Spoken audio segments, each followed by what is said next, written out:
తండేల్ సినిమాలో జగన్ అని చెప్పేసి బయట ఒక చర్చ ఏదో నడుస్తుంది. Thandel cinema is a true story అని.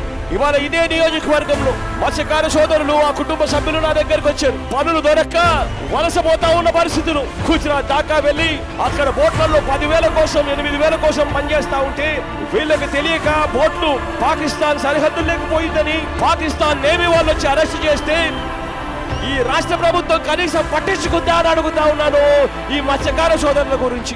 ఇవాళ ప్రతి మత్స్యకార సోదరుడికి నేను భరోసా ఇచ్చి చెప్తా ఉన్నా, మన వాళ్ళను మళ్ళీ వెనక్కి తిరిగి తీసుకొచ్చేట్టుగా చేస్తామని చెప్పి హామీ ఇస్తా ఉన్నానని చెప్తా ఉన్నా. 14 నెలలు పాకిస్తాన్ చెరలో ఉండి విముక్తి పొందిన ఉత్తరాంధ్ర మత్స్యకారులు ప్రాణాలపై ఆశలు వదిలేసుకున్న తమ జీవితాల్లో సీఎం వైఎస్ జగన్ వెలుగులు నింపారని వారు ఆనందం వ్యక్తం చేస్తున్నారు. మాకు చనిపోయిన వాళ్ళు ప్రాణం పోసి మాకు బ్రతికించిన కొంచెం సార్ పునర్జన్మించారు. కొందరు ఎలక్షన్ ముందు చెప్తారు మాయ మాటలు, కానీ జగన్ గారు శ్రీకాకుళం వస్తే మా ఫ్యామిలీ తరపున అందరూ 22 మంది ఫ్యామిలీ వెళ్ళి ఏడుచుకుని మాట్లాడితే, అమ్మా నేనున్నాను, నేను గెలిచిన తర్వాత విడిపించే బాధ్యత నాది, ఆ మాట ప్రకారంగా తీసుకొచ్చారు. జగన్ అన్న గారికి ఆయనకి మేము ఎంతో రుణపడి ఉన్నాం. తల్లి మొదటి జన్మ ఇచ్చిందంటే ఈయన 2వ జన్మ ఇచ్చిన వారికి మాకు ప్రాణం పోతారు సార్. మా జగనన్న మాకు పునర్జన్మ ఇచ్చే ఒక దేవుడు, అతని మేము రుణపడి ఉన్నాం. ఏ పువ్వుతో పూజించాలి ఆ దేవుడినని అనిపిస్తుంది.